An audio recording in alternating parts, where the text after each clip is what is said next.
Good evening. I'd like to call to order the Tuesday, October 17th Zoning Board of Appeals meeting.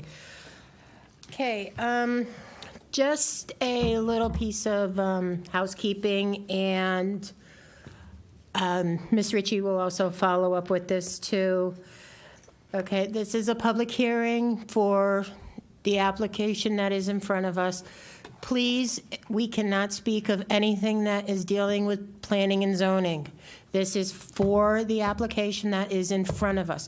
If you would like to bring up anything that's dealing with planning and zoning when it comes to traffic or anything like that, you can attend tomorrow night's meeting and speak at the planning and zoning meeting. Right now, we are hearing about the landscaping and buffer requirements, and that is the application in front of us. Okay, Kim, would you like to follow up? I just want to state that there is no application currently pending before Planning and Zoning for this particular development, but the process will be, should this development go forward from ZBA, Zoning Board of Appeals is dealing with the subject matter in the legal notice. Thereafter, should they wish to do so, the applicant will apply to Planning and Zoning for the next step of the process. So there will be other issues to discuss at that meeting. So if you have any questions, I'll leave my cards up here and you can give me a call on that. Thank you, Kim. I would also, if I may, Mr. Chairman, we are recording this meeting, so I would ask that everybody respect one another in the room.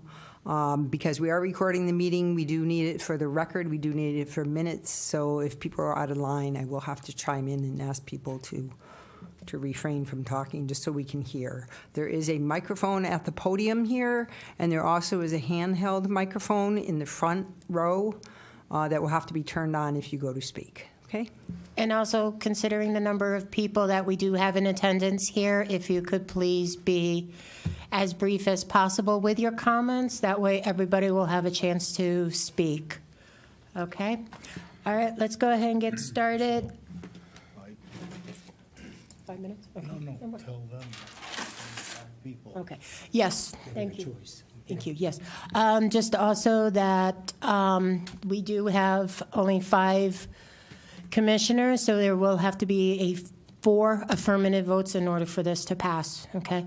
And for the record also, we're going to have Commissioner Whalen voting for Commissioner Mata and Commissioner Beatty voting for Commissioner Roderick. Okay? And, yep. And I'd like to go ahead and say any decision of this board can be taken to Superior Court within 15 days. And if I could have Mr. Secretary, please read the legal notice. Legal notice, Town of Rocky Hill Zoning Board of Appeals. The Rocky Hill Zoning Board of Appeals will hold a public hearing on Tuesday, October 17th, 2023, beginning at 7 p.m. in the council room of the Rocky Hill Community Center.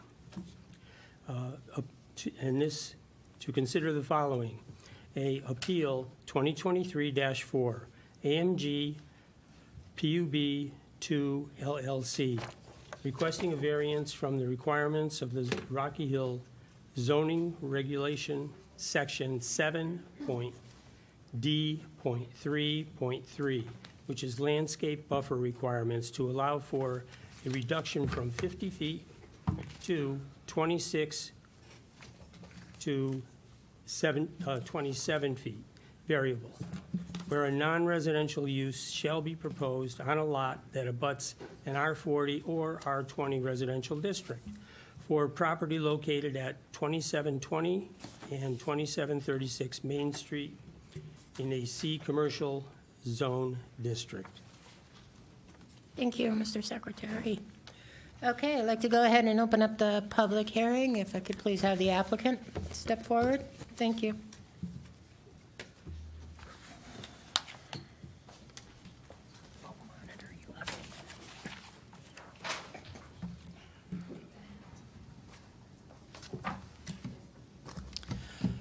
Good evening, Madam Chairwoman. My name is Amy Suchins. I'm an attorney at Hurwitz, Sager, and Salzberg & Nuff with offices in Milford, here representing the applicant AMG Pub 2 LLC. In conversation with your staff today, my understanding of how we're going to proceed is that we will give a short presentation about the changes from our last application, so that way you can make a determination as to whether the application is substantially different. And then presuming that that's the case, we can go forward and give a complete presentation on excuse me, some of the other issues related to the application and the details of some of that. So if that's what your preference is, otherwise we're happy to do whatever you'd like, but we can go forward with that at your preference. Yes, let's go ahead and start with the presentation, and then we'll make a determination on whether there's a substantial difference from the previous plan to this plan. Great. So I'm going to introduce Gareth Wilson, who is our project engineer. He's going to walk you through, we have a short presentation on those differences. The one thing I did just want to ask was that I know the packages had been sent out. We did include, in addition to the sort of more simple site plan and drawings, there were some concept landscape plans. I just wanted to make sure that you had seen those, as well as the cross sections, because those are predominantly what Garrett's going to walk through. Yes, we did, thank you. Okay, great, thank you. Excellent. Thank you for your time tonight. Like Amy said, my name is Gareth Wilson. I'm a project manager with BL Companies in Hartford, along with my colleague, Sarah Constant, I can't pronounce her surname, as a senior engineer on this project. If I could just walk you through the substantial changes that we've made and items that we've taken on board from the comments and concerns raised last time. If I have the mouse, there we go.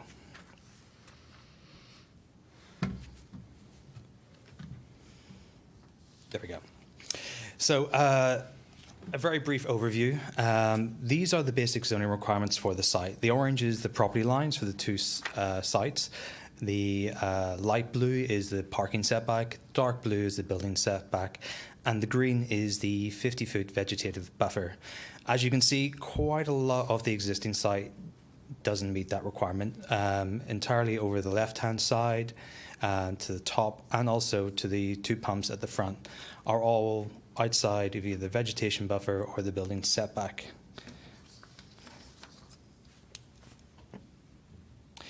So this is what it looks like with a bit of more colour. Anything in red and the green is existing and is currently non-conforming.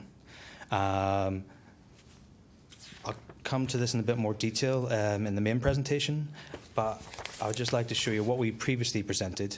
Again, it was 12 pumps, 4,000 square foot building, appropriate parking, but there were a few concerns raised, mainly about the dumpster location, which originated in the corner here, if you can see my mouse, moved over to the centre location of the parking here. There were a lot of concerns from neighbours about the noise of that dumpster, so we considered that. There was also the other matter of the left turn out onto Forest Street, concern over increased traffic on Forest Street, which is understandable, and also the vegetation. So if I move on to the next slide. This is an overlay of what we proposed previously on the civil, and I'll come on to the landscape in a moment because there are substantial changes there too. The dark grey are indication of the changes. So up here in the top corner where the dumpster was, we've removed that, reduced the parking spaces, rearranged it so the dumpster is tucked in here. It's further away from all previous properties, so it is an improvement again. We've moved those parking spaces to the side here, which is within the allowable development area of the site. It's not impeding or anything, and can go there. And so we've moved it there. And then finally, the third item is the removal of the left turn out onto Forest Street. That would seem to be a big concern. We've added a mountable curb there. We can come into more detail of that in the main presentation of how we got to that. But mostly, tonight's about the vegetation buffer. Previously, we had proposed 66 trees in the exhibit that we displayed. It wasn't submitted originally. It was something that we thought about just before the meeting of how to display what we intend to do. We took on board comments about, well, can we make it denser? Can we increase the trees? So we have doubled the trees from 66 to 129. So substantial increase if I just move on to that. So we've also changed some of the species. We've added more evergreen, and we've also added a lot more shrubs. All around the rear and perimeter are all dense evergreen, 2 rows staggered, to provide the best sort of prevention of anybody able to see through. Decorative trees around the outside and perimeter and just in front of the evergreens as well. The next slide shows really what is evergreen and therefore going to provide the coverage throughout the year. Anything highlighted in blue is an evergreen tree. You can see it's quite dense. That's in addition, especially to the existing boundary, which on the left of the page, which is quite dense and quite decent at the moment. It will remain at the north, or not sorry, north, in the east of the site, which is the top of the page. All the existing trees are remaining. We've tried to keep really everything we can because no one really wants to detract from that. We're trying to enhance and add. And I've got a few cross sections. So if you can see section A here crossing the site, and section B here crossing the site with our neighbours on Forest Street. I'll just show you what we're proposing. So this is A. This is the existing home on the hill, about 15 feet elevated from our site. Existing trees here, and then our row. These trees are shown as fully developed with the landscaping added and increased in this area a reasonable amount. All native shrubs, evergreens. Also, a comment of a fence was discussed last time. We've shown it here, 6-foot solid fence. It will be a natural color. It's red tonight, so it can be easily seen, and not to confuse or alarm anyone if it's going to be bright red. And again, if we move to our neighbours on Forest Street, we can talk a little bit more detail on the proximity and where the boundaries actually lie. The house is here approximately 13 feet away from the boundary line, 10 feet from the porch. We're proposing to put on just back from the boundary, again, the 6-foot fence, solid. And then all this area is completely new planting. Currently, this is grass. If you drove here today, I drove past it. Headlights shine right up the bank and to the home. This is probably the biggest area of landscaping increase. There's also, again, around 15 feet elevation change, which, again, disguises and hides our proposed development here. Just got 1 or 2 more slides just to show what our proposal would look like within the existing boundaries. We're reducing it quite considerably all around. The changes we've made since our last meeting have again reduced the non-conformity of the site, which is a big positive. We've moved more of the parking into the developable area here and reduced it in this area here nearest to the neighbours.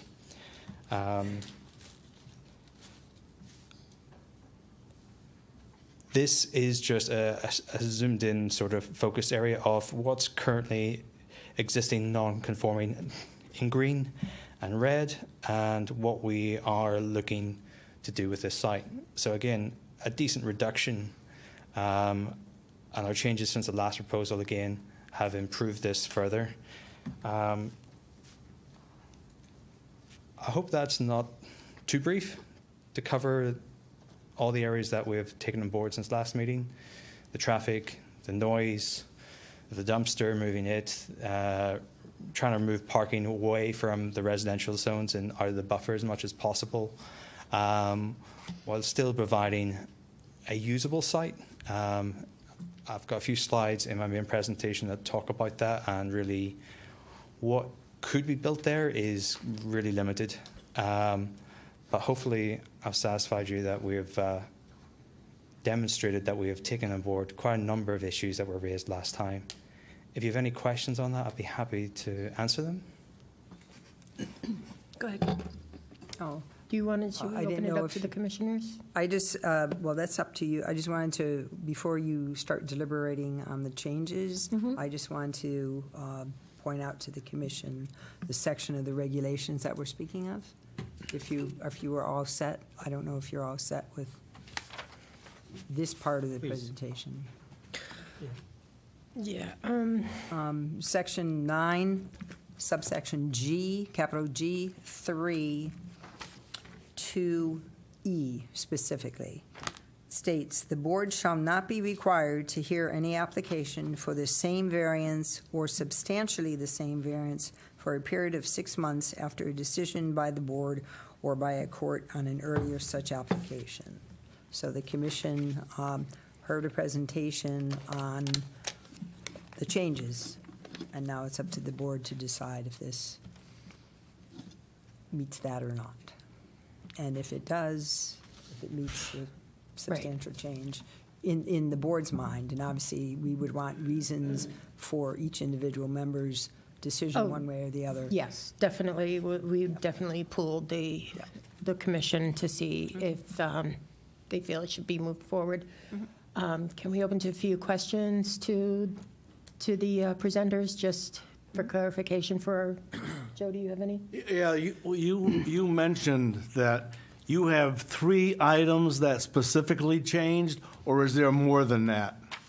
Because I think when you went back to the site, you talked about the dumpster, the parking, and I guess the turn on Forest Street.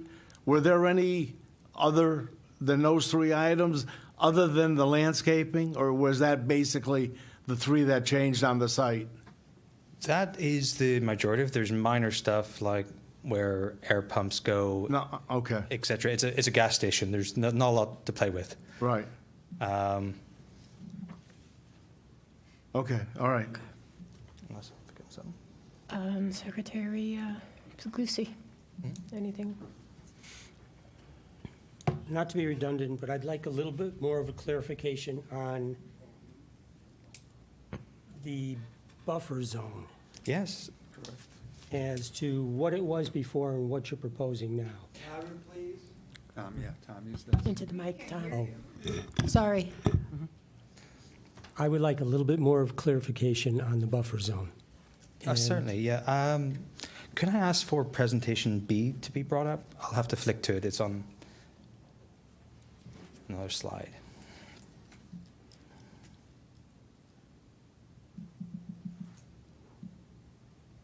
I think that might be it. Can I just flick? Yes. Okay, so I'm getting into a bit more detail. So a few of the slides are the same here, but I've got a few more detail on this presentation.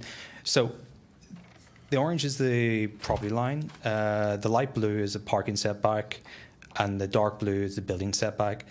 The 50-foot vegetation buffer is the green. So this is a corner lot, so the 2 frontages onto Main Street and Forest Street are considered fronts, and the other 2 are considered sides.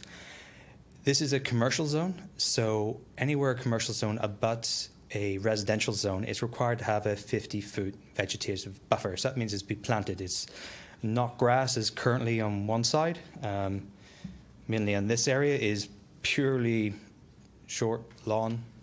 It's decent lawn, but it's not one of the requirements. Again, on the north side, on the left, all this parking and drive aisle are outside. I'll actually go to a different slide here. I can jump through. Getting a preview of things to come, hopefully. So this shows everything that's existing inside the vegetative buffer, okay? And also in the bottom of the page here, the existing structure inside the building setback, which is again a non-conformance. We've excluded that from any of our calculations because it's turned into a bit of a drive aisle later. We've really focused on this area here along really our 2 slides, although it's dog-legged here, of how to lessen the impact of this development. It's existing non-conformance. And if I jump through, I can do an overlay. That's the existing. Just give me a second. I came prepared, but not for that question immediately. So this shows the existing nonconformity in the green and red, with our proposed site plan that we have submitted for this application. I can go into a lot of questions last time were about distance and stuff, so I've came prepared for that. If we want to jump into this stage to understand where every element, every building, every dumpster, the gas pumps, all the distance from each property are, and who is better off as a result of this, where there's a few disadvantages compared to the existing. But I believe the vegetation would provide a better solution all around for this.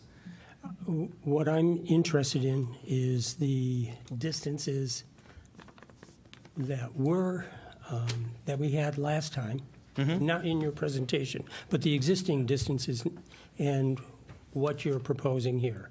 Are you proposing to shorten the distances between your construction and the neighbors, or are you expanding it, widening it? Overall, we're reducing. So we're pulling in the site closer, so it's further away from nearly all the butters. See, that's confusing because you're saying you're reducing, but you're reducing your construction. Am I right? Yes, we're reducing our construction from what was Okay, but previous, you're not yes. reducing the space between your construction and the neighbors. We are. Since our last Okay. submission, we have pulled it in. I'm a bit lost at the moment, trying to flick through all these. If I could, I have the original plan, and from what I'm showing is the point from where you had the dumpster to the property line was approximately 26 feet. So if I'm not mistaken, what you're looking at right now is from that dumpster where you've repositioned the dumpster, you're looking at now 38 feet. So you're increasing the distance from the neighbor by 12 feet. We're moving it away. But you're also only increasing the distance from the neighbors to the north by 1 foot. Am I reading that correct? So let's see. We're talking about 2708 Main Street. We're We- talking about the neighbors to the north. The north. Okay, so we have 2708 Main Street, which have tabulated the distances here. So the vegetation buffer is currently 15 feet. We're increasing it to 26 feet. That's plus 11 feet. Right, but your Dumpster, yeah. your plan, from what you submitted originally to this revision, is only a 1 foot difference. Am I correct? I'm not talking about the current. I'm not talking about current. In that we've managed to squeeze 1 more foot out of that from what was previously presented to what we're presenting today. That's one side. We have, if we look to this area, we've greatly increased the buffer zone there. At the moment, this is all non-conforming. I mean, you have cars parking, even last time, stories of trucks parking up there, nothing to do with this gas station. We've now designed our parking to prevent large vehicles being able to stay there overnight, because that was a noise concern. Right. But our big thing, too, is that we don't want to continually add to this nonconformity either. We're not adding, we're reducing. Okay. We are reducing. We're overall, percentage-wise, it's a reduction in nonconformity of the total area, 7%.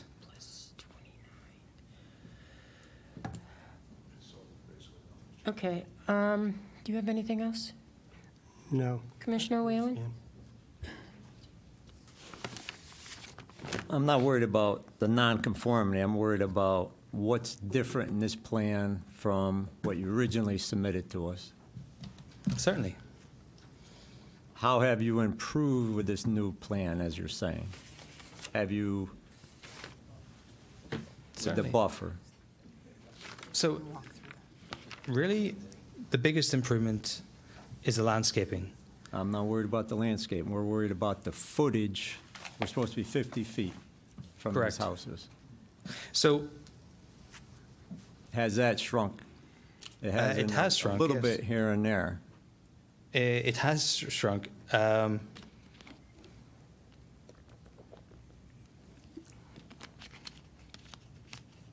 Right, can I, sorry, If I may, I think, are you asking what that was? Correct. What that distance was? How they are. And how they're, Improving it, as they're saying. so the buffer, if it was, it's supposed to be 50 per the regulation. I know you're here for a Correct. variance. What the previous application was versus are you changing that part of your current application? That's our Is that focus. part of the change that you're focusing on? Thank you. So this is an overlay from what we previously submitted to what we're currently proposing. The dark grey are the main changes. The main changes are there were concerns over the dumpster location, the noise from that, and trying to move the parking away. There's certain parking requirements that we've had to comply with as well. We've stuck by these. We're not looking to create any other nonconformities. We've looked to reduce the existing nonconformity by looking at these two parcels as one, combining them, and developing as much as possible within the buildable area while still meeting the criteria of the town requirements. The biggest changes are in this area of grey. We have removed parking, we've moved the dumpster, we have changed the traffic, and last meeting there was a lot of discussion over landscaping. If I may just show you what we previously submitted for the landscaping, which none of this exists. I can flick through the photographs showing you what the current site is like. Am I thinking right? So, If we could at the board table also, because it does pick up the Sorry, voices. my bad. I'm sorry. I apologize. so this is immediately behind. This is at Forest Street, looking to 179. Currently, there should be a 50-foot vegetation buffer here. There's nothing at all at the moment. This is the view from street view from above. Property line's approximately 10 foot, as shown roughly there. That brings us to this drawing here, showing really just the grass and existing vegetation. And if I just use my mouse a second, there's a row of trees, evergreen and shrubs all along this line, existing trees all along the rear, and then open grass here. No, I think you guys are definitely trying to improve with the vegetation Thank with you. what you have. You've increased the trees. But are we, my thing is the 50-foot, where you did give a little bit on the north corner up there, I see. From But it last really time. hasn't changed much, the parameters of your plan regarding the 50-foot buffer. Let me clarify one thing about your regulations, because I think there's a lot of questions about substantively what we're doing on the landscaping, and it seems like there's a concern that the only way you can reach the substantive discussion of our current application is to make a finding that it is substantially different from last time. The purpose of your regulation and the wording of your regulation is that you shall not be required.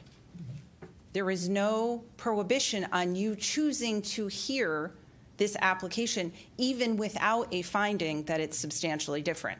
What it means for us is we can't show up here and force you to have a public hearing and hear this application unless you make a finding it's substantially different. You, as a board, can affirmatively choose to conduct the public hearing here. There's no obligation. It's frankly, the regulation is to avoid me coming back and my client coming back with exactly the same application as last time. I think what you've seen here is that there are differences. We really tried to make meaningful changes, and I think this gets into, the reason I'm raising this, because it gets into the substance of the application and what the hardship is here. When you put all of the zoning requirements that are on the plan together, the issue is that there is truly a hardship here with respect to the various limitations, how much parking we're required to have, the setbacks, the 2 front yards, and all of those things. So again, we're here because we can't force you to have a hearing, but if you wanted to proceed, given what you see in our application and frankly the public that are here, it is entirely your discretion. No further questions? ma'am? Commissioner Beatty? Yes, is the building in the exact same place it was in the last plan? Yes, more or less. It's not significant enough to shout about. And I'm sort of following up on the exact same type of questions. It seems like really it's the same footprint, and like it's a foot less here and there's more vegetation, but it seems like the same things we talked about last time are present this time. Would you agree with that? No, I wouldn't disagree with it. A lot of the concerns were about. I'm talking with, I want to Noise. speak to just build- like Commissioner Whalen was saying, I'd like to speak to just the 50-foot requirement, like how has that significantly changed? Let me just go to the comparison. Changed since last time? Yeah, if I can, and I understand exactly what both of you are saying. Right now, the 50-foot, we're not going to get there, obviously. You know, it's a non-conforming, it's been non-conforming ever since I've been born. But I can see from what they're saying, it looks like they might have increased the buffer zone by approximately 12 feet towards the back of the property, towards the east side of the property. And that would be abutting the Stephanie Circle property. Not so much extending to the Forest Street property. That looks, if I'm not mistaken, approximately the same. Am I correct? Sorry, just can you repeat The that? Forest Street, the abutting, the buffer abutting the Forest Street residence, that's pretty much the same. Dimensionally, yes. Okay.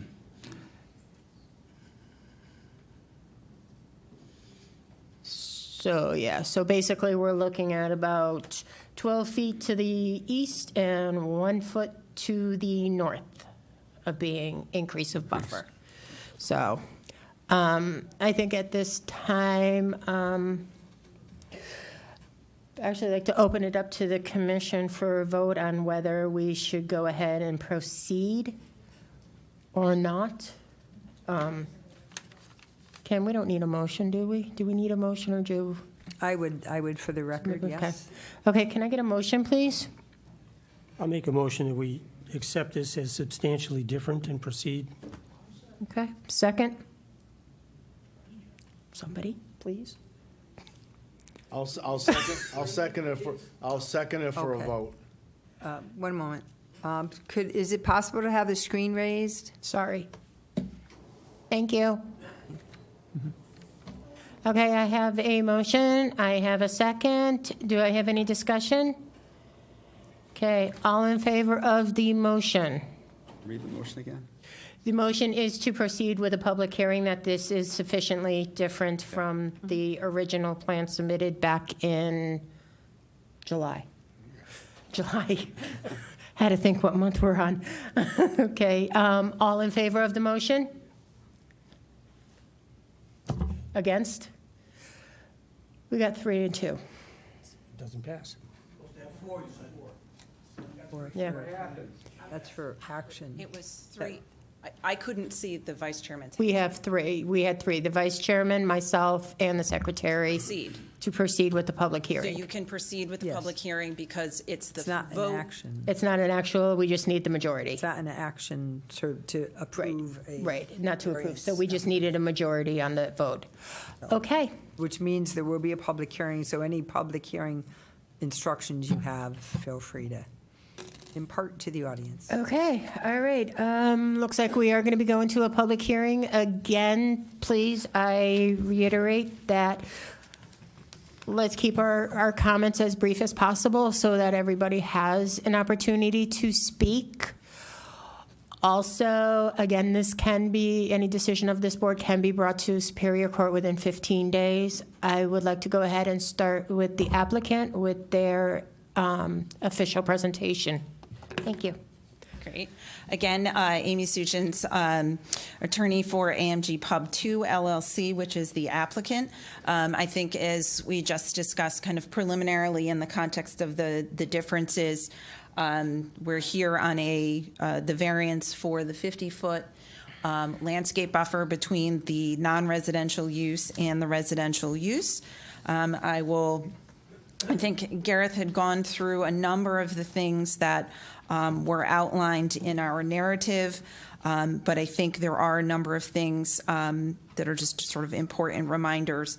One, I think the question about when we were here last time, there was a question about the sort of quality and nature of the landscape buffer that we will intend to provide. And as you saw in the presentation, what we have done is really take the sort of some of the requirements that would be part of a planning and zoning presentation and the materials that are required substantively by section 7D333, that's enough threes, with respect to the design of the landscape buffer. It requires that it be planted or preserved in a natural state, mixture of evergreen and deciduous trees and shrubs that afford an attractive year-round visual screen within 12 months after the initial planting.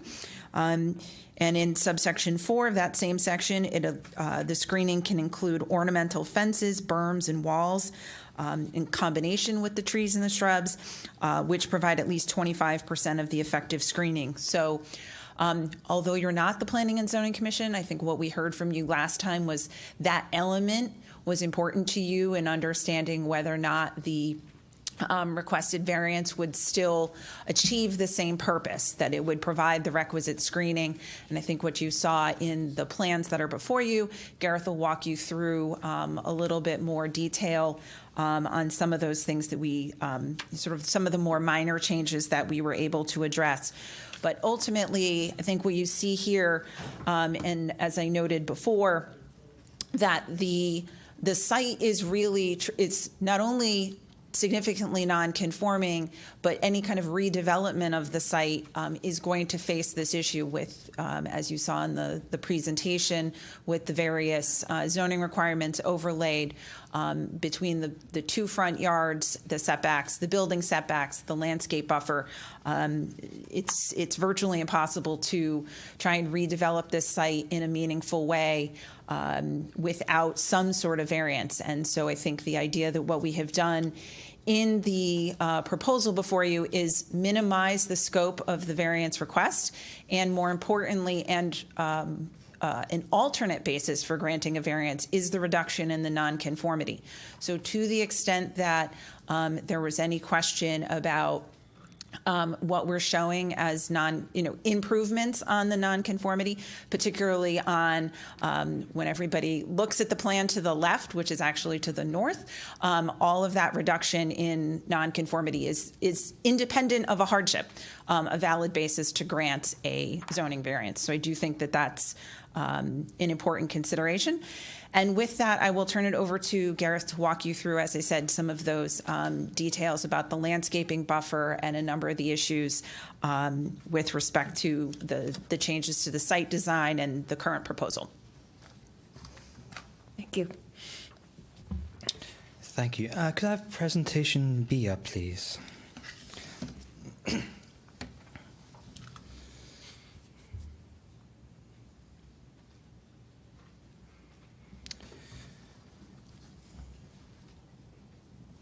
Sorry. Can we have the screen down too, please?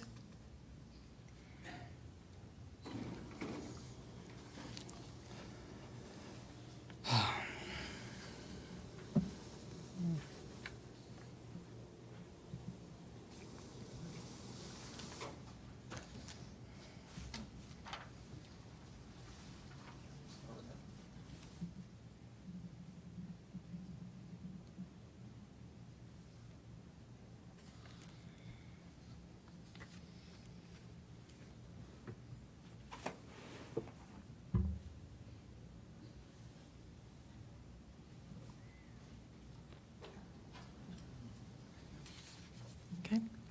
Excellent. Presentation B, please. I don't know if it's... Sorry, it's not on my screen.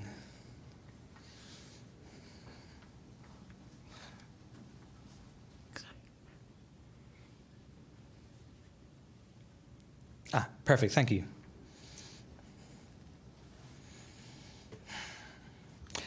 Okay.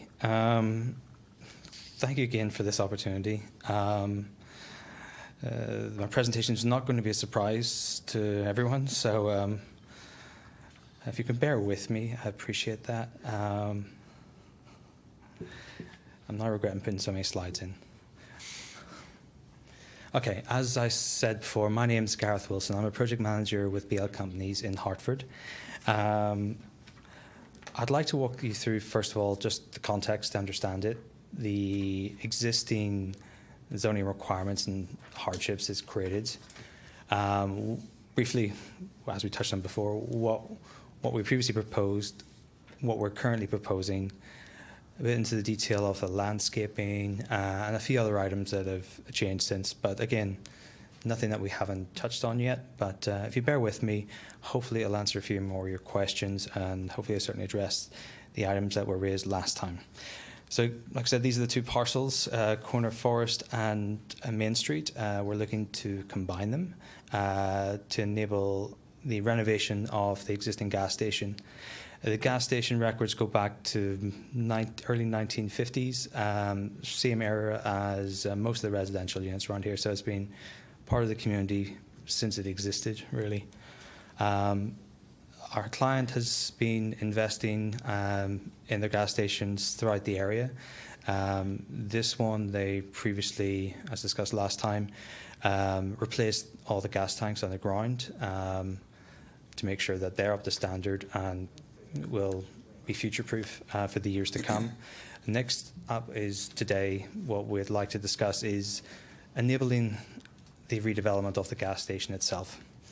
I think we've covered most of these setbacks, but again, I'd like to reiterate what is existing outside that, because the choice today really, as I see it, is we have option one, things can remain as they are.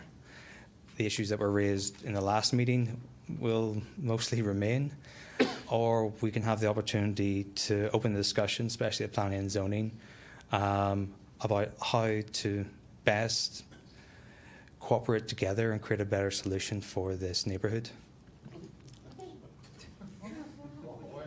Hey, excuse me, please, let them speak. Thank you. So this is the existing gas station. It exists of 10 pumps, 2 in the front, 4 in the rear, small building in between. This is from the other angle, so everyone's aware. Everything on the previous slide up to the gas station curb line is non-conforming, and we're proposing to bring in this curb line. I want to say 13 feet, but I'll come to that later. So you can just visualize it there. We're moving away from the residential area on this side. This is the back of the gas station looking across the road to 2719. Again, everything you see in bitumen there in black is non-conforming, and we're looking to pull that curb in about halfway, and that vegetation there. Here's the underground tanks to the rear of the property, and you can see 2708 Main Street roof line just in the background with the existing vegetation that we're going to add to that. At the rear, we have the dumpster tucked in the corner with the air and again parking, which is again non-conforming. and the underground tanks in the foreground. Then we move to the boundary of the existing 2 properties with a bit of light landscaping there, and the existing 3 units, which is a insurance company, salon, barber shop. And we just look up Forest Street, number 179, which doesn't have any vegetation buffer. Everything's existed for such a long time before this requirements come in that it's still not in conformance. There is a slope, and I just wanted to get a context for this area in the site, the change in levels, before we go forward with what we're proposing, because it's quite important to understand where the property line actually lies. Everything is existing. The property line exists approximately 10 feet from the front of the porch. It's slightly angled, so that's the narrowest point. The house already exists there. Our property line already exists there. There's nothing we can do about that outside of our site, but on our site, as you can see, and you've previously seen, we're looking to try best buffer that property against really the commercial use here on this zone. So again, for context, we've walked around the site, understand where the vegetation buffer are, the building setback, and the property lines. This is really the main basis, one of the main bases of what can actually be built there. You take out the building setback, that's 40%. You take out the vegetation buffer, that's another 25, leaving 35% of the area developable. So if anything is ever going to be built here, there will be a variance of some sort. We have looked to, the client wants to stay at this location. They want to invest in it, improve it, and hopefully be a good addition for the area. Cue the laughter. This is the existing survey. I believe it's been submitted and everyone's had a chance to review that with the existing properties. Again, this is the existing non-conformance. Everything had in red, currently non-conforming, and what we're looking to reduce.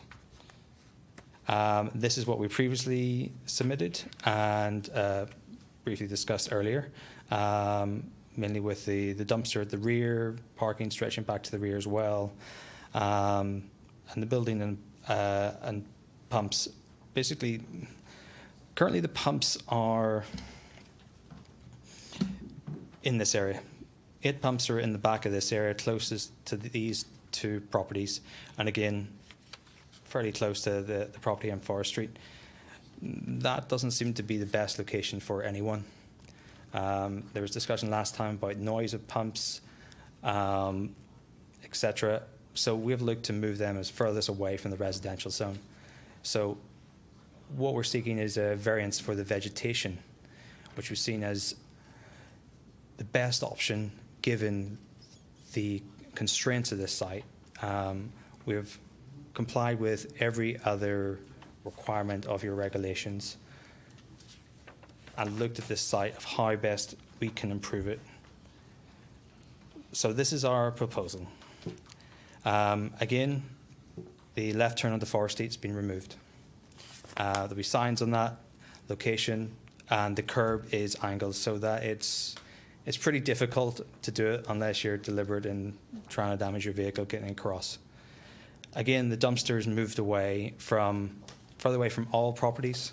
There was an issue of the noise of that. We have looked at various locations, but basically trying to get the vehicle in there to get the dumpster.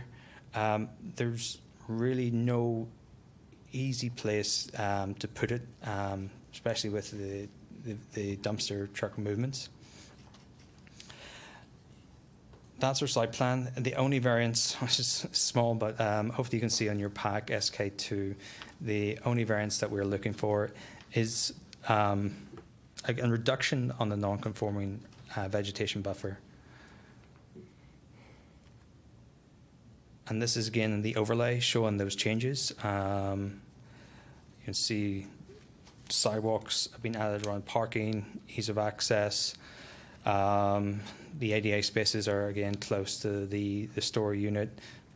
dumpster is moved originally from this corner to this location in the center, and now finally in this area. And the vegetation landscaping, what was previously proposed as a concept, which we took on board, and we doubled the amount of trees, changing the species, increasing the evergreen coverage along both side boundaries, which are the boundaries with both residential areas, or both residential sides, sorry. The more ornamental and decorative trees are in the front, where they should be, and again, there's also a significant change in elevation across this site, except for our neighbours on Main Street, where it's fairly level, given the topography. As such, I'll mention the evergreen again.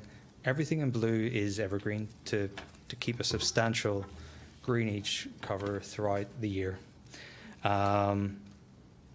It's quite a densely vegetated site, definitely one of the most densely vegetated sites that we have designed in a long time.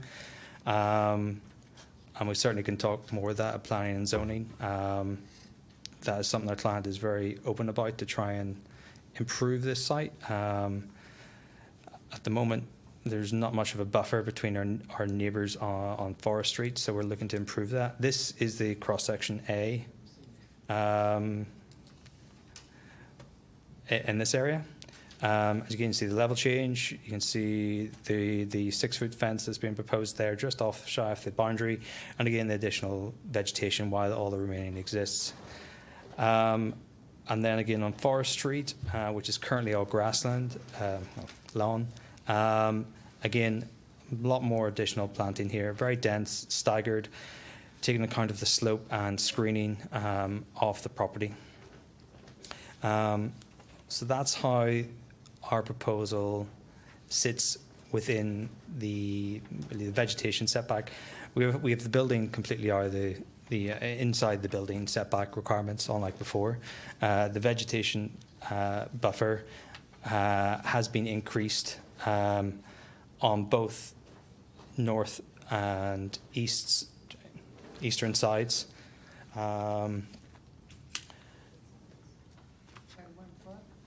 More than 1 foot. At the moment, it goes right up to the back here, and I'll come on to more details later about the exact dimensions, because I realise this needs to be, you want to be scrutinised this. You want to see what improves and what remains the same, and we'll come to that. I've already shown the plan, so we can happily walk through that line by line, item by item, because there's not a lot else that can be done with this site.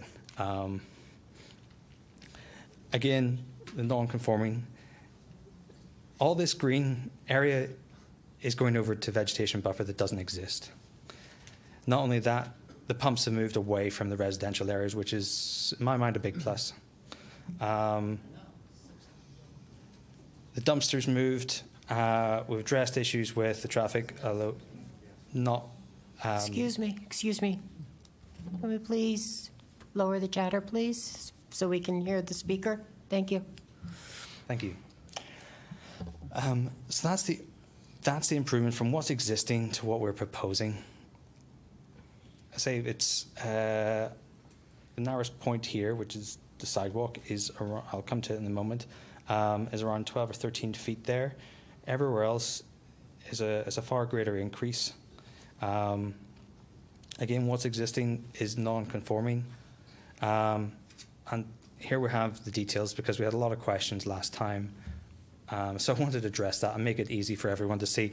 Hopefully the quality is decent, but if you find it beneficial, I could walk through this. It's a lot of information, but I seem to be remembering there was concerns last time of where we've weighed up the difference here, so you can see quite clearly.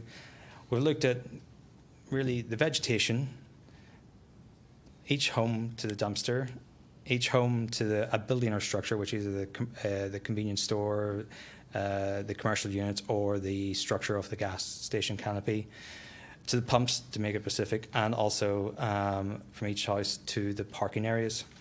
So that's done that for each of the 3 neighbours. So, as I said before, let's start on Forest Street. The existing porch, the corner here, is 10 feet away from the existing boundary. The corner of the property, just about make it here, is 13 feet.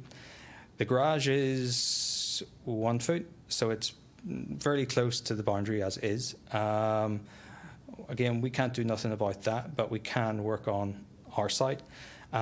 So if I may, the vegetation buffer, the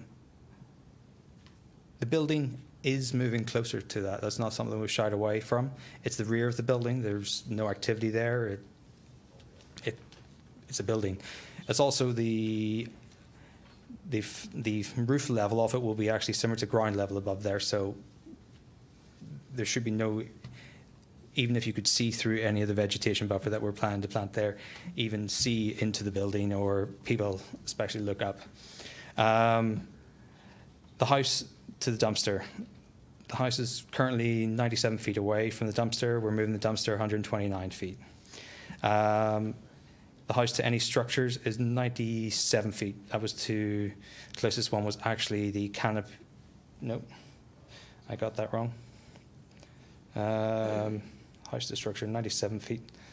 There's a lot going on here.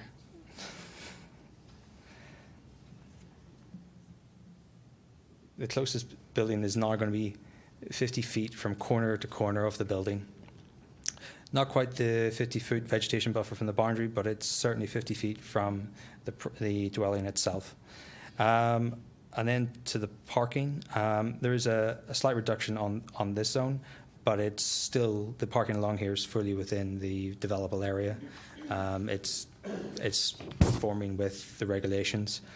Then we move to 1 Stephanie Circle.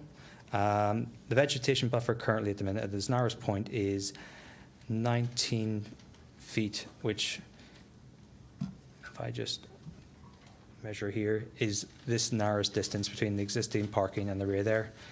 We're looking to increase that to 41 feet. So that's an area, that's a neighbour who we're doubling the vegetation buffer and adding planting to it. The dumpster is currently 134 feet away. It is moving slightly closer to 115. The house to existing structure is currently 117 feet, if I make sure I get the right line. It's this blue line here. And we're moving it to 137, so further away. And then to get into the pumps are moving in further away. They're 117 feet at the moment, proposing to move them to 168 feet, an increase of over 41 feet. And the houses to parking is currently 46 feet, and we're proposing to move that to 82 feet. Again, a decent increase, almost double. And finally, our neighbours here on Main Street, the vegetation buffer is currently 15 feet. We've managed to get that up to 26. We could go an extra 5 feet if it wasn't for the sidewalk issue here. But again, that is a decent increase. The house to dumpster, it was 153 feet away. It's now moved slightly closer to 127. And the house to a building or a structure was 91 feet. And that's now, as to the existing gas pump canopy, not the pumps themselves, is increasing to 127, so another 36 feet. That hopefully covers a lot of the dimensions, the actual nuts and bolts of what we're proposing. What is improving greatly, certainly along the north, the east in distance-wise. In distance alone, the building is moving closer to the property on Forest Street. It is 26 feet at its narrowest point, 27 at the corner of our property. It is 50 feet building to building, and we are planning, let me just make sure, that's the lighting. A very dense planting throughout that area. Again, it's the back of the building, no activity. Dumpsters are around to the side, nowhere near it.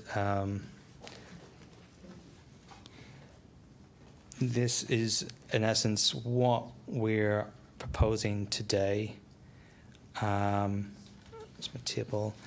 We also had a question last time about lighting plan. Normally we don't get into lighting until planning and zoning, but we did it anyway, and there's no light spillage onto any neighbouring property. So this is our current proposal. I believe that might be the end. I should have. It's frozen on me. That is my last slide. I hope I've covered everything. Happily address any questions you have further, anything you'd like to look at in more detail. I'll try to be thorough as possible, but of course there's always something that might of a particular interest we can dive into together. Thank you. Okay, thank you. We'll open it up to questions from commissioners. Do you want, go ahead, Kim, you look like you want to say Well, something. I just want to make sure the screen goes up, too. Oh, yes. The screen goes up, and I also would like to ask the applicant if we could get a copy of the presentation. Oh, certainly. It's, Presentation. Okay. yeah, it's Okay. the back. Do you want another one? Because I- Okay. Oh. Thank I you. actually liked that one that showed the distances. I thought that was very useful. Okay, thank you. Thank you. Okay, we'll open it up to the floor for questions. You can speak to the podium. No, yep, when we get to that point, okay? She wants to talk again. Go ahead, Kim, did you have anything? Go ahead. No, I just wanted to make one point before we open it up to the public. I know there had been a number of letters that were submitted into the record. Staff has shared those with us. Given the theme of many of those letters, I just wanted to remind the board that most of them dealt with whether this facility was needed in town. That's obviously not an appropriate zoning consideration. I think it typically overlaps with P&Z, but I did want to just note that, given that that was the theme of a lot of the public comments. Correct, yes, thank you. Okay, open it up to the public. Ready? You've got questions? Limit the time. Yeah, okay, we're going to go ahead and open it up to the public. Please, again, 3 minutes on your comments, please. We have many people here, and we'd like everybody to have a chance. When you do speak, come up to the podium. Please state your name and address for the record. Thank you. Okay. Charlie Wisnowski, 670 Old Main Street. Madam Chairwoman, I have a lot of comments, and I have people who are in the audience are willing to let me have their time. Is that acceptable to you? How many people? Yeah, how many people? I'm going to abbreviate what I have to say, but we've been here an hour Yeah. now. Speak in the microphone, too, please. Yeah. Thanks, Charlie. Okay, you throw something at me when it's too much, and I'll say my wife is speaking. Or Greg Charlie- Anderson, Dave Meslin. Excuse me, Mr. Wisnowski. I just want to state for the record Sure. that there is correspondence that was placed on your table this evening. They arrived after the packet. Correct. And we do have something that arrived today, hand-delivered by Mr. Wisnowski. That is on the table also this evening. Okay, thank you. Okay? Okay? Go ahead, sir. Okay. This is a variance for a 50-foot buffer. It's not entirely a vegetative buffer. The Plan of Conservation and Development, page 57, states, protected residential neighborhoods and areas. Rocky Hill is primarily a residential community. For this reason, the Plan of Conservation and Development recommends that the town continue to protect the integrity of residential neighborhoods from encroachment by business activities, and that appropriate buffers and transitions be provided between businesses, uses, and residential areas. The application before you states in the narrative, quote, the imposition of this full buffer would render the property unusable, end quote. For 32 years, 2720 Main Street, the property with the Citgo, has operated with a reduced buffer from 50 feet to 20 feet on the north side and east side, as granted in ZBA Appeal 954 on 9/21/1989, recorded on 11/9/1989. For 23 years, 2720 Main Street, the property with the Cisco, has operated with a reduced building front yard setback. That was in ZBA Appeal 1313, granted by this board and recorded. This appeal also permitted construction of the front canopy and side canopy. No evidence of the applicant's conclusion of, quote, unusable, end quote, is provided. No evidence of a hardship is explained. No alternative plans are presented. There are many corner properties in Rocky Hill, and there are many similar commercial zones with residential zones. Cumberland Farms, later discussed in this paper, talks about how they did it with more than 50 feet and a berm. The applicant owner of the subject seeks a variance for its benefit and conflict with the current Rocky Hill planning and zoning regulations and the current Rocky Hill Plan of Conservation and Development. Both Main Street properties have existed with full occupancy for over 70 years. The submitted plans of the applicant owner indicates a continued future use as a fuel filling station, which has existed in its present configuration since 1991. Fuel has been sold there since 1982. The applicant has not shown that they cannot realize a reasonable financial return under any use allowed in the district, or by continuing the non-conforming use in its unaltered condition. The applicant has put forth a proposal that attempts to maximize the use and financial returns of the subject at the expense of the P&Z regulations, the Plan of Conservation and Development, and the neighbors, especially the home at 179 Forest Street, which would be approximately 50 feet from the 24-hour convenience store, equipment noise, odors, lights, customer noise, tanker truck deliveries, and adjacent fuel-related pollutants. Madam Zach, where you sit, it's 50 feet to that back wall. The manner in which the applicant proposes to develop the site is overburdening to the site and the neighbors. The subject property has benefited from 3 prior ZBA variances, has an existing non-conforming use, and the new proposed use as a convenience store has been specifically prohibited by 3 agencies of the town of Rocky Hill.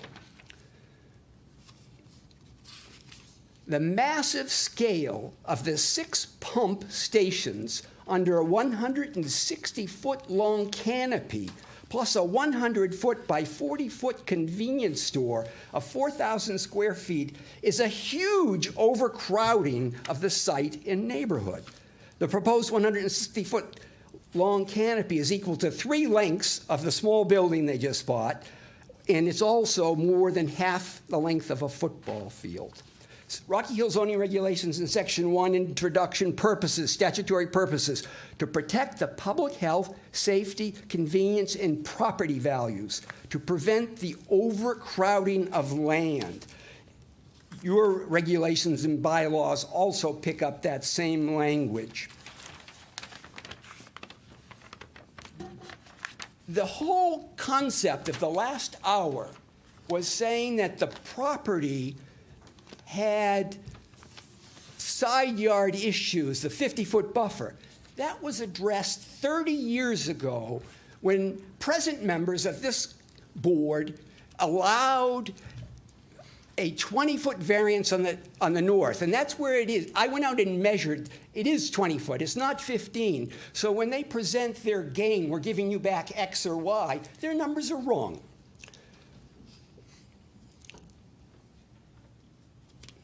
In the proposed buffer under the new part near 179, they don't show vegetation behind the building. They don't show you the details that says, where is the mechanical equipment?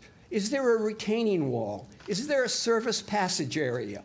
Your application is incomplete without those details.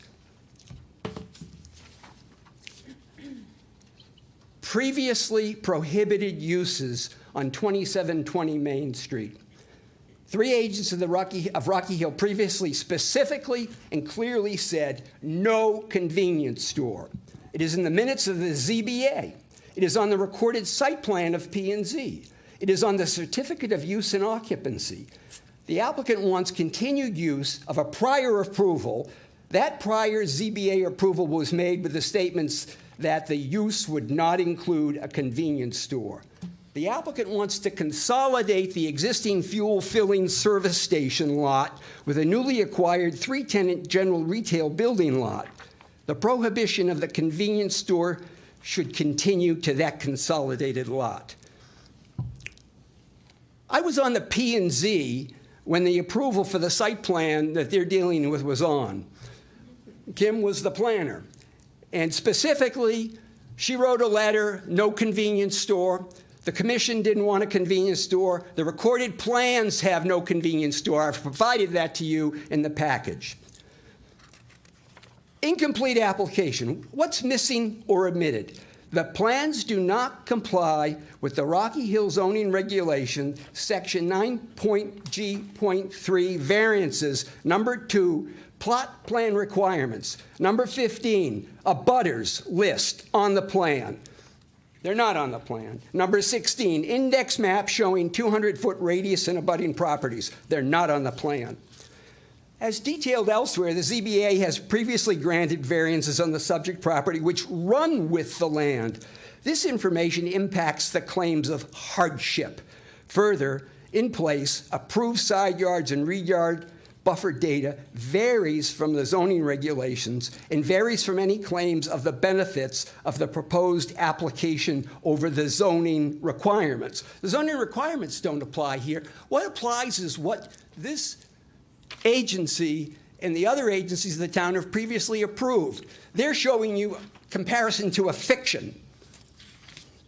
According to Connecticut court decisions, to establish a hardship sufficient to support a variance, the applicant must show not only that he cannot use the property the way he desires, but that he is being completely or almost completely deprived of the land's value.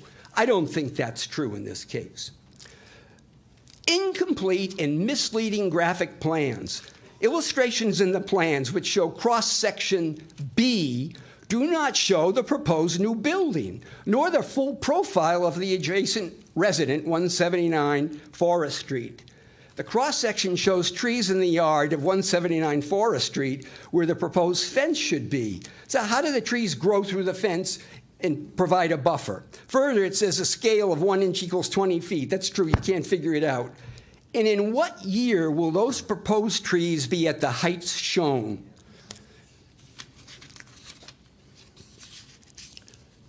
Expansion of an existing nonconforming use. The subject ZBA application for a variance for the required buffer assumes the granting of 6 pump stations which can serve 12 vehicles at the same time. This proposed plan is an enlargement from the existing 5 pump stations which can serve 10 vehicles at the same time.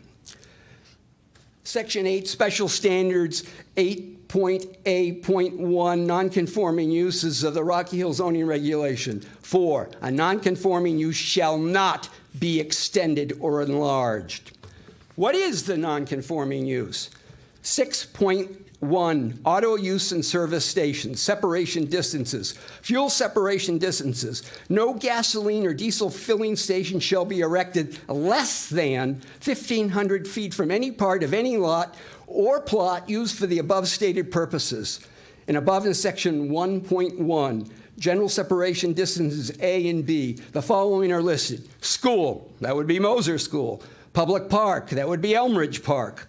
And then it goes on, hospital, church, theater. Moser School is a school and a place of assembly, that's one of the other items, within 1,500 feet of the subject. Elmridge Park is a public park within 1,500 feet of the subject on its West Street frontage. In addition, the proposal moves the nonconforming use, causing the request for a buffer variance, and that our regulations are unclear there.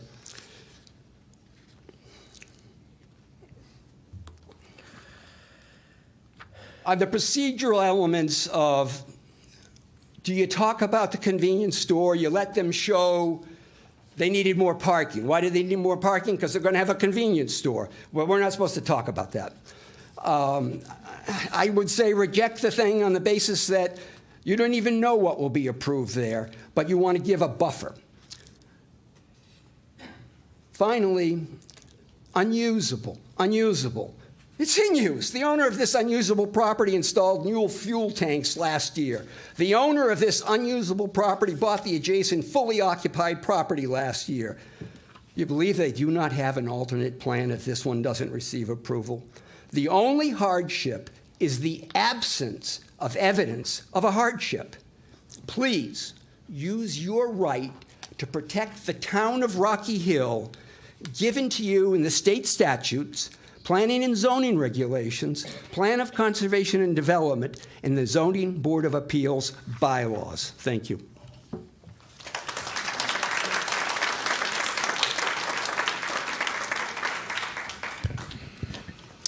Hello, my name is Nicole Milner. I live at 17 Stepney Circle with my husband and 2 young children. I'm here representing many neighbors who couldn't be here tonight. Landscape buffer requirements are there to protect residents in our communities from noise, undesirable views, bright lights, and smells. The buffer exists to allow residential and commercial spaces to coexist. If the buffer is decreased, the town is saying that businesses are more important than the rules and residents of this wonderful town. In fact, I believe both businesses and residents are important. I welcome businesses to develop in our town, but they need to follow the rules in place. Allowing for a variance in the buffer would create a precedent for other businesses to do the same, resulting in a completely different town than the one we all know and love. As a result, the property values in the whole town would decrease, not just our street. Landscape requirements also provide a balance for the loss of nature that inevitably comes with development. More foliage is better for our quality of air. And I'd also like to point out that they aren't requesting a difference of a few feet. They're requesting the buffer to be 50% of what currently requires. That is a big ask. Additionally, in order to request the variance in the buffer, they must show evidence of hardship. They've not made a case for hardship. In the brief explanatory guide for variances on our town website, hardship is defined as a unique or peculiar aspect of the property itself. I see no evidence, nor have they described how the property itself has a unique issue that creates a hardship. Their hardship is self-created in that they need to decrease the buffer to allow for the parking spots because of the size of the dwelling they want to put in. Why not just decrease the size of the structure? That was a change I was hoping to see. They also have not proven that the variance would not be significantly detrimental to the neighborhood.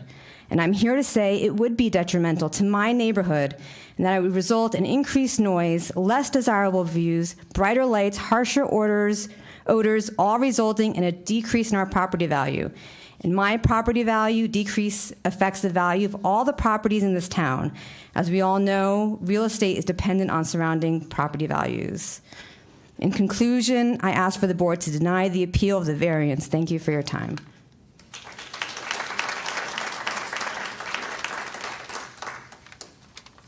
Good evening. My name is Kathleen Morey. I reside at 7 Friendly Way, Rocky Hill. I am here to address a few concerns I have with regards with requested expansion. While I am not an abutting owner to the property, I am here in solidarity with our neighbors on Forest Streets and Stepney Circle, those who will be most impacted should the request for expansion be approved.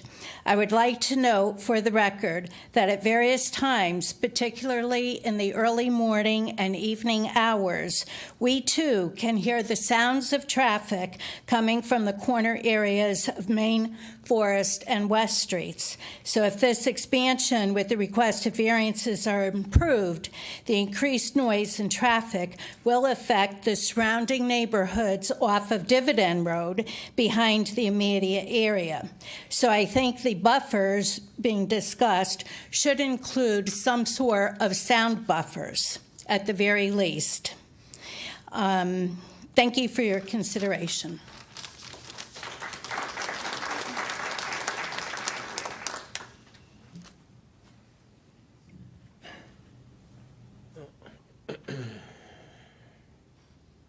Good evening. Edward Partridge, 2589 Main Street. I also own property down the street from me as well on Main Street as well. Okay, when we talk about this non-conforming property, the answer is never to put another piece of property that's non-conforming. All right? We can talk about, oh, we're reducing the non-conforming. But that's not good enough. If we're going to protect our citizens, we're going to make things conforming each time. It's interesting. You look across Forest Street. When I was a boy, I mean, I've lived in that house I'm in now 60 years of my 60 years, okay? Across the street, that was a police station. You notice we didn't build another police station there because it just plain didn't fit. And when the Canfields owned Sam's, it was a automotive repair station.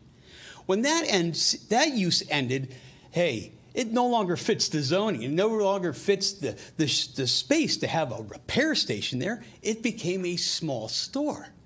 So the idea that we are going to put something that just plain doesn't fit is not the answer. Absolutely not.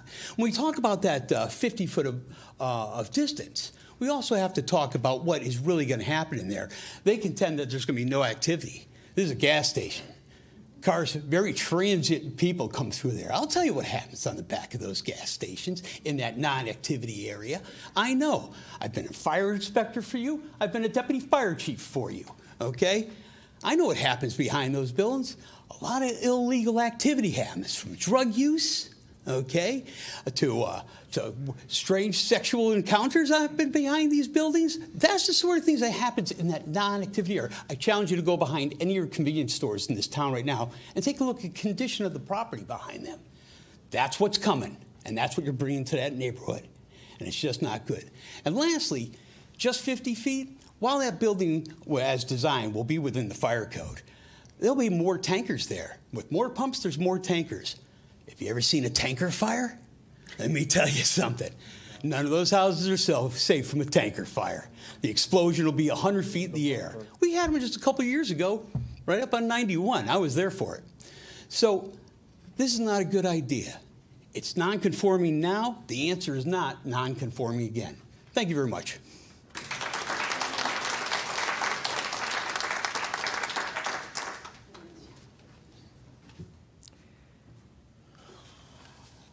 Good evening.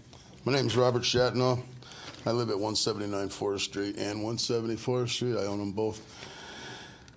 When I purchased my property at 179 Forest Street, I looked at the vegetation variance and offset setbacks for the properties around me. And after seeing these, I was a little more comfortable in buying my property, knowing that what's proposed should not be allowed. I lived in this house when the last variance was passed to allow the structure that's there now. The backyard was never the same. I don't care how many trees were there, but they decreased them. But the light just comes there. My backyard is lit up 24/7. Now it's 24/7 because before they used to just shut the lights out at 10 or 11. But since this corporation has bought it, they've changed it to 24/7. You know, these people are sitting here saying, well, you know, this is non-conforming or it's got no use. And my question is, why'd you buy it? You know, 50 feet from the house to the building is not the vegetation buffer. It might be 50 feet from my house to the building. But, you know, and I have a question on the actual vegetation part that they're proposing. How thick is that vegetation part that they're proposing on the already decreased, you know, down to 24 feet, I guess, or whatever, 26? You know, what is the thickness of the trees? Is it 10 feet? Is it 15 feet? Is it the whole 25 feet? From the pictures that I've seen coming down here, those trees are going to be growing over on what little bit of front yard I have.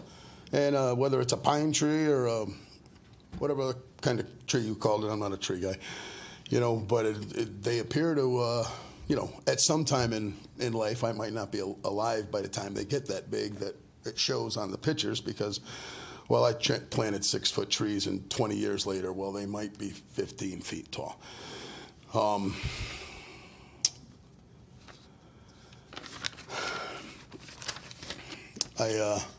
You know, you talk about moving the dumpster farther away from my house, but What's that doing? It's moving it closer to somebody else's house.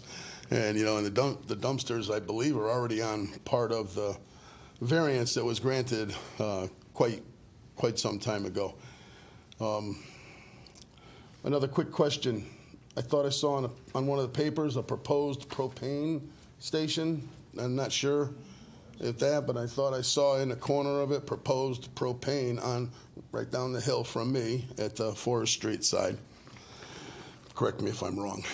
And again, as they stated before, well, I lived at this area 35 years, and it's had businesses going for the entire 35 years that I've lived there and quite some time before. So you purchased a piece of property knowing its offsets and setbacks. You admitted it in the last meeting. I'm not sure if you're, aware that, there are concerns and people here who want to protect the value of their property. And as the last guy said, yes, I've seen some pretty shaky stuff going on behind my house, down in the gully, and a couple times people come up through my yard, and and there's been an altercation once or twice because of those situations, which will be increased, I guarantee it. Basically, I am here to strongly oppose the vegetation variance that's going to allow this enormous 4,000 square foot store to be erected. The property or properties have had previous zoning variances reduced to allow what's there already. So you want to, I don't know how you're going to handle that previous reduction, with the stipulations that there's not supposed to be a convenience store.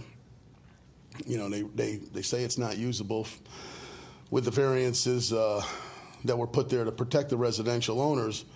But the only person it's not usable for is for their very large plan, which to me is like they want to take New York City and put it in Mayberry, RFD. If you look at one of those pictures that they had down here showing all the little residential houses all over and a two-lane road.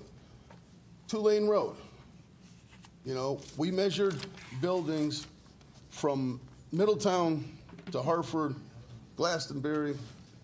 Nobody had a building 4,000 square feet. Why?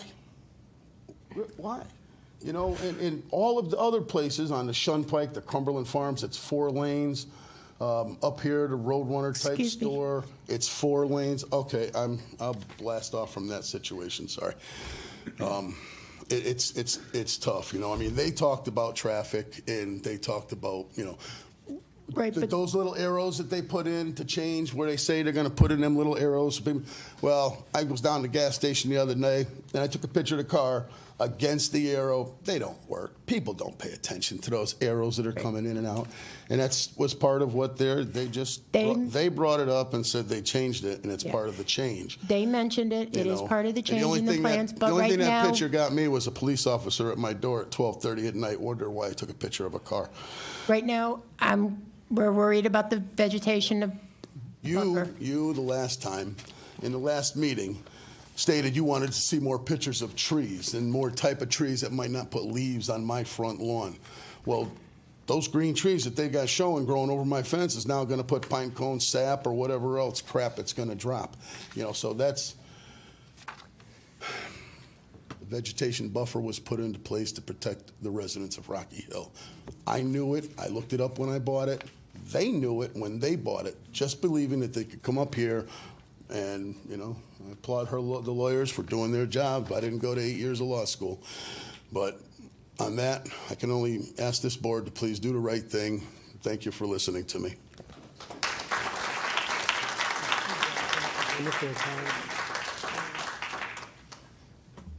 Yeah, again, if we could please limit our time to 2 minutes. 3. I'll give you 3 minutes, and I'm going to start getting strict on this. I don't think anybody wants to be here till about midnight. I do not. Thank you. Thank you. April Shotnoff, 170 Forest Street, future owner occupant of 179 Forest Street, one of the affected properties.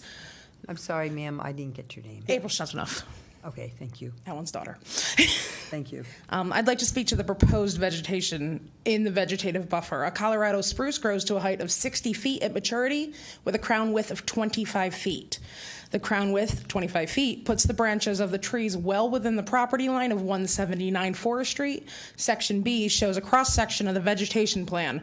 In this image, the tree itself is touching the dwelling at 179. I remind you, this is the front of the house, not the back, not the side, the front of the house. There is a tree touching the front. Furthermore, the International Society of Arboricultural Sciences and Research Committee says while the roots grow to only 3 feet in depth, they spread to a great extent. The roots of a conifer plant will become as wide as 3 times the width of the plant. Tree roots extend through the soil to seek out nutrients and water. During dry weather, soil will dry up and shrink. As this happens, any tree roots in the soil will also shrink because there is no water for them to soak up. When it starts raining again, the soil absorbs moisture and expands. The tree roots also expand because they are now able to soak up moisture once more. This shrinking, swelling cycle, usually seasonal, creates movement under the foundation. Eventually, this movement could lead to something called differential settlement. This is when the home settles unevenly into the soil. Differential settlement puts a lot of stress on a foundation. This foundation in particular is well over 100 years old, and it is the leading cause of structural damage and costly repairs to a building. Given that these trees appear to be planted just off the property line, within just off the 179's property line, and the potential for extreme width growth of the roots over time, there's every reason to expect that those roots will grow into the foundation of 179 and potentially even any retaining walls that the building below has to plant. I don't know. I believe for the safety of the foundation at 179 and the health of the proposed trees themselves, the vegetative buffer needs to remain 50 feet to allow those trees to grow to a healthy size. Thank you.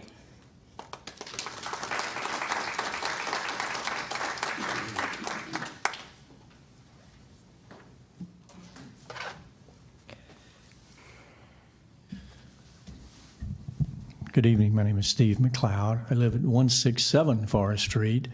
I don't abut the variance property. I'm one property removed, the other side of Scott, essentially. We've talked a lot tonight about this property being non-conformance. I mean, that's really all that's been discussed mostly. I'd like to go back and talk about the variance itself and the hardship. Early discussion, it was talked like we're talking 1 or 2 feet difference this month versus the last month. And if you look at the site plan drawing, the 50-foot buffer line still goes right smack dab through the middle of the 4,000 square foot building. There's no dimension showing where that's going to move to, and I think it was possibly on purpose. A lot of dimensions were on the drawing showing everything is moving and everything is looking better. A few feet here, a few feet there, 15 or 20 places. The whole red column seemed to be less. But it's obfuscating the fact. It's a 50-foot buffer for a reason. And you're asking to move it by half, 50%, 50%. Now to the hardship. I'd like to talk about that because it was just lost over again, and I think that was one of the reasons it might have gotten voted down originally. I mentioned last time that I believe this is a self-created hardship. Attorney for the complainant stepped up and said, no, it's not self-created, without any supporting information. Hardship, in the guidelines, basically, hardship cannot be based on the personal wishes of the owner. A hardship must be something that deals with an innate issue with the property itself or the quality of the property. You should basically, the guidelines say you shouldn't be coming for a variance to increase your pocketbook. It needs to be something that is a realistic hardship. Clearly, this hardship was created when the applicant placed a 4,000 square foot building such that approximately 50% of that building is located in a forbidden buffer zone. Thank you.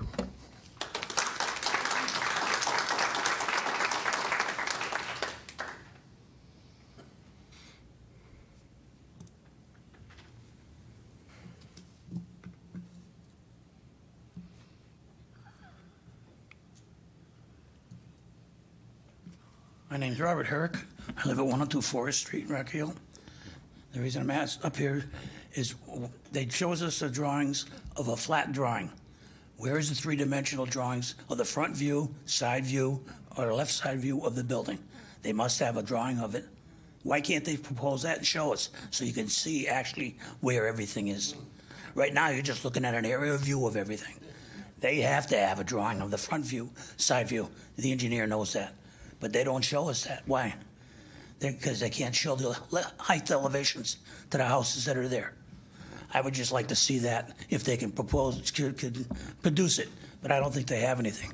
At least they don't want to show us anyways. Thank you.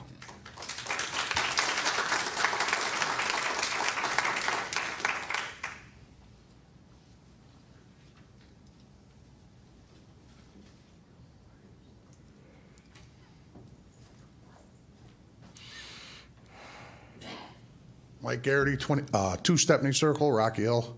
My main problem is they've decreased or whatever by 1 foot, and they're saying that's a big change. That's a 1 foot difference down the north side means nothing when it calls for 50 foot. I hear the dumpster truck come at 4:30 in the morning, 4:30, 5 o'clock in the morning. I hear the tankers all day and night. Now I'm getting to hear, because they're open 24 hours, I get to hear rap music at 2 o'clock in the morning. I don't really appreciate it when I sleep 3 hours a night and I get woken up by rap music at 2 o'clock in the morning. And we're going to have 24 pumps there that are going to play ads all night. Really don't need that either. It's just doesn't fit in the neighborhood. If they can't do the 50-foot buffer, go ahead. Please stick to what we're discussing here. I know 50-foot buffer. Well, the 50-foot the buffer. noise complaints But have the to do with the noise- noise buffer, buffer. But the noise is Because something that has to trees be that handled they with something else. doubled. You could put 1,000 trees there. If they're in a 25-foot space, they're not going to do anything. They're not going to accomplish anything until they reach maturity, and who knows when that's going to be. And so I got to listen to it until the trees mature. I got to deal with the light and everything else until the trees mature. It's kind of not really a hardship to actually follow the zoning laws that they knew before they bought the property. Thank you.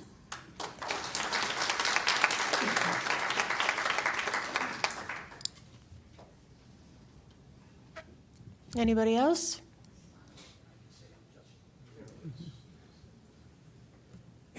My name is Astrid Kodrasi, 2708 Main Street.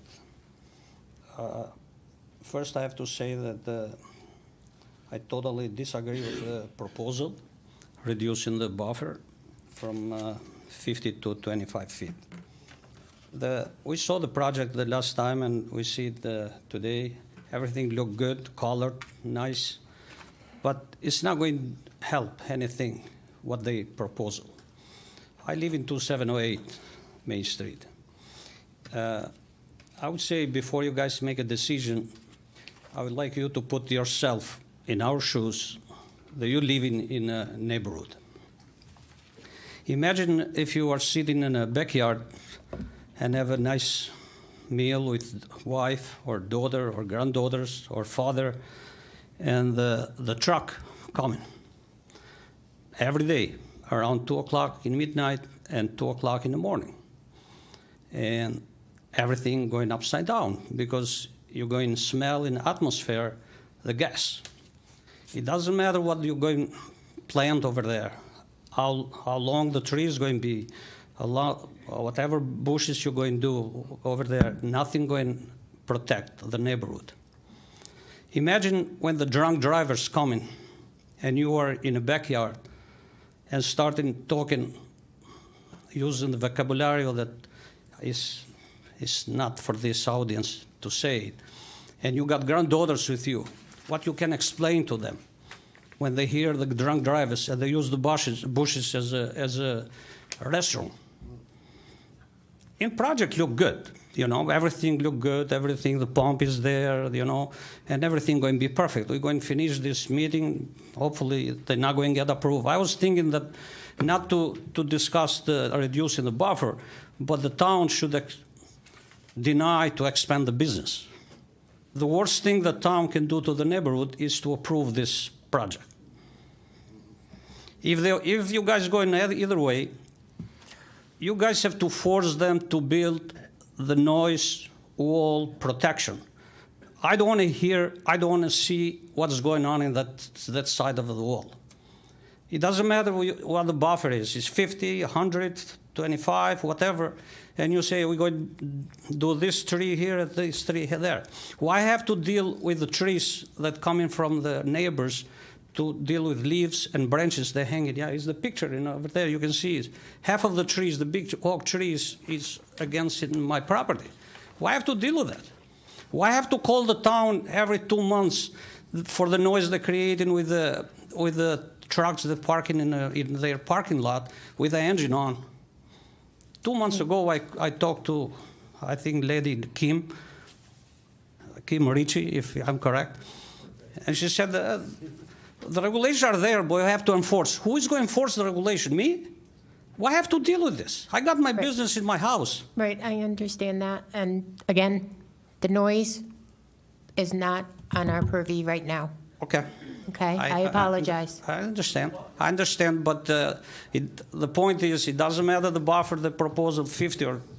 First, I denied that. It's not going to solve the life in the neighborhood. It's going to make worse. Thank you. Thanks for your time.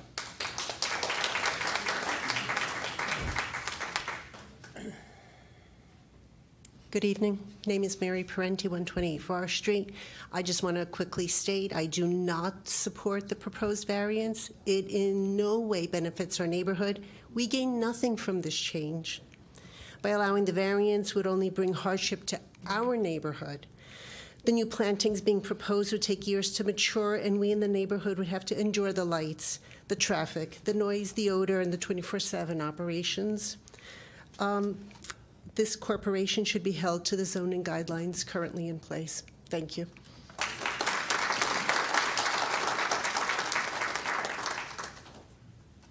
Anybody else?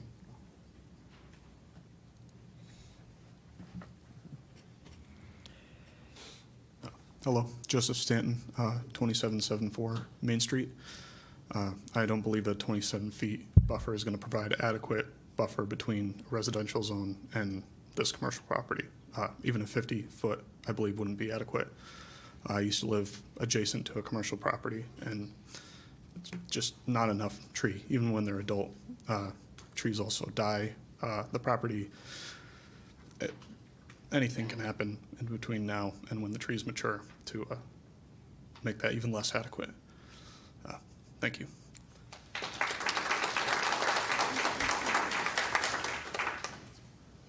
Anybody else?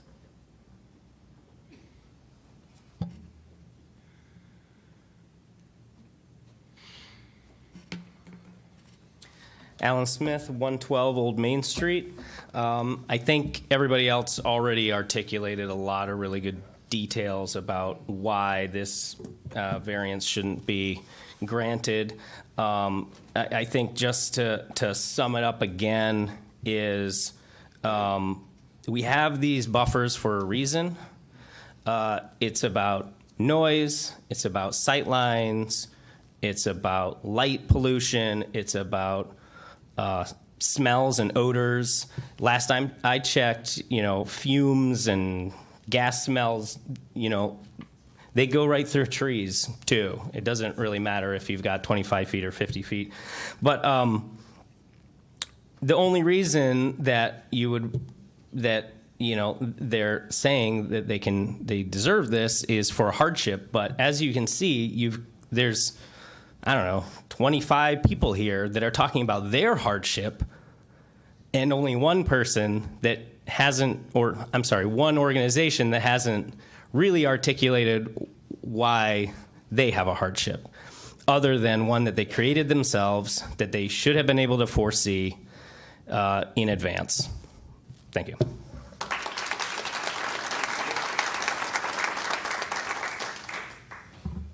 Okay, anybody else? Okay. Do you have any rebuttal?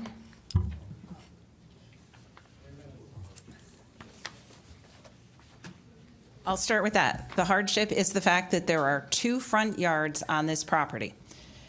When you look at the regulations, and as shown in Garrett's drawing, and noted in my impact, when you put all of those items together, the existence of 2 front yards creates 70 feet of frontage that cannot be used for a building or a structure, and then you have the landscape buffer on top of it. Happy to bring the drawing back up, but what this does is create an unusual situation. These are, as you saw in the materials and in the chart that was provided, we are reducing, the reduction and combination of all of these various setbacks result in approximately 25% of a 1.5 acre lot being actually developable. And I think when you look at that, and particularly when you look at the nature of the size of these lots and how they've been used over the years, as Gareth noted in his presentation, this has been a gas station for probably north of 70 years at this point. And I certainly hear a number of the issues that are raised by members of the public. They are frankly all planning and zoning operational considerations. Noise, operations, truck loitering, standing, frankly, even the bathroom. The proposal that there's been representations about whether customers are in the bushes, whatever else, all of that would be addressed through a redevelopment of the site with a modern gas station, indoor restrooms, and the opportunity for people not to have, if somebody's stopping in the middle of the night, not be using the bushes. We certainly hear that, but ultimately that is not within your purview. The question before you, and I think most of the comments were really planning and zoning considerations. I think to the extent that there were a couple of comments about the size of the landscape buffer, the choice of plantings in the landscape buffer, they were considerations that these trees might get too big and provide too much screening and too much growth. And frankly, if that is the concern, again, when planning and zoning looks at the landscape plan and the considerations can be articulated, the plan will certainly go through a full staff review by all of the town departments. If that's a concern about the selection of the plant materials, we're happy to change out spruce or anything else that was intended to be evergreen or larger to something large, but maybe not as extensive, arborvitae, that kind of thing. One of the things we looked at was about the intensity of the plantings. Once you start to get to too dense of plantings, you start to worry about the health of some of the species and how everything grows. So we did really try to address your considerations and provide as deep of a landscape buffer as we could there. And then I think again, just the last point was there were some comments in, I think, Mr. Wisnowski's letter about the use as the convenience store. Ultimately, that is part of, and having just read the letter in the last 10 minutes, it looks like that was part of the, and what he put, the notation was from Ms. Ritchie, and the fact that it cannot be used as a convenience store. Again, next application, whether or not we can add the convenience store and what's allowed is part of the special permit and site plan application to the Planning and Zoning Commission. So to the extent that there is a concern about what was previously shown in a site plan, that is why there is a next step. So again, I think a lot of the themes that you heard tonight from members of the public are certainly things that we will take into account, but are properly in front of the Planning and Zoning Commission. So we're happy to address if there's any other questions about the landscape plan or the buffer, but ultimately, the hardship here is the existence of the landscape, excuse me, the existence of the two front yards. Excuse me. She did not speak when you guys were speaking, so please be considerate. Thank you. You only have 3 minutes. Yeah, that was a long 3 minutes. Excuse me. It's not your turn, sir. I'm sorry. Go ahead. That's okay. Please continue. So we're happy to address any other questions about the landscaping buffer or anything else that you might have, but I think that was the extent of our response. Thank you. Yeah, a couple of. Go ahead, Garrett. So actually quite a few articulate comments there, so thank you. I took some notes, mainly about the trees. What were proposed tonight is not planning and zoning. What we proposed is a concept. We left last meeting being asked to have more denser vegetation, which we provided. We can certainly look at that. We can move trees further away from the boundary. We can provide root barriers along them as well to protect any issues with neighbouring properties. We can look at in more detail at the type of tree, its nature, its growth, etc. The requirement for the vegetation buffer is for planting. So on the one hand, we have some people for it, wanting it, we're required to, and others not wanting it. So that's your decision. There's an existing nonconformity which has been approved. And I'd like just to think about the logic of this. If what we were proposing currently existed, would you vote for the existing layout with the greater impact to the neighbouring boundaries, or would you prefer to come in? That's what we're proposing. We can discuss so many details of planning and zoning. Hours of operation, where the clients already mentioned in the previous meeting that we can look at noise levels. There's definitely no light spillage in what we're proposing. That's just not going to happen. It's not allowed. Your own engineers would reject that. The planting will be adequate and appropriate. We can certainly take on board those comments for that. The noise, the pumps are currently closer to all residential dwellings. We're proposing moving away, adding vegetation, and a building to separate that. There's not a lot of options for the site. By not voting to enable us to reduce this nonconformity, you keep the existing. You keep actually all these problems. Happily work through it at planning and zoning, but it seems that everyone's unhappy with things as they are. We are working towards a better solution. This is what we believe is the best that can be done for this site.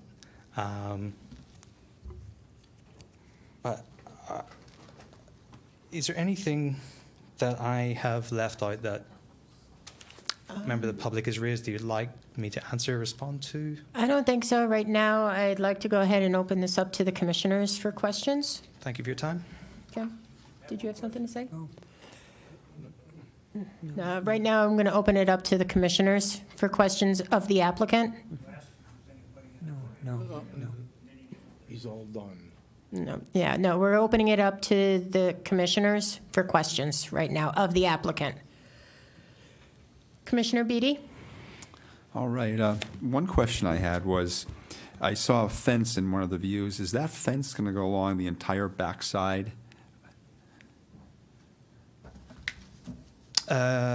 Yes, the existing will go along the properties to the east, along the top of the page. Angle there. Okay. Yes. Okay. There's an existing fence there which we'll replace. All right. And the other one is, what age are the plantings that you're putting in? Like, I know some people put these massive trees in that are already grown, and I just... Let me just grab the age of the plants. I've got the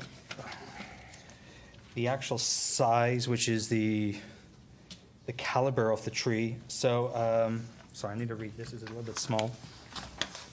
So normally what's available in nurseries, saplings or younger trees, anything huge, established is doesn't take well. So 6 to 7 inches. We've got a caliber of the deciduous trees are between 2 to 2.5 diameter, and then for the evergreens, they're 6 to 7 feet in height already. Thank you. Commissioner Whalen? No further questions. Secretary Puglisi? No questions. Vice Chairman? all set. You're all set? Okay. I am too. I'd like a motion to close the public hearing, please. Make a motion to close the public hearing. Second? Second. Discussion? All in favor? Aye. We've closed the public hearing. And the motion to close was made by Joe? Joe, second by Tom. Thank you. Okay.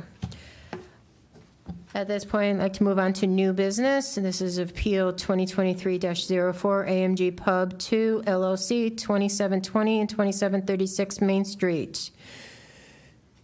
Your motion, please? One that I can vote on. Somebody? Want to do it? Go for it. Anybody, go ahead. I make a motion to reject this because of the lack of hardship. I make a motion that we reject this application for the inappropriate hardship request. I'll second it. Discussion. Okay, all in favor? Aye. Opposed? Nope. Sorry, it has been denied.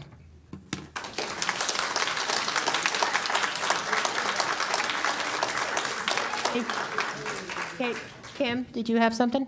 No, I just want to make sure we go around and state the reasons why they voted a certain way.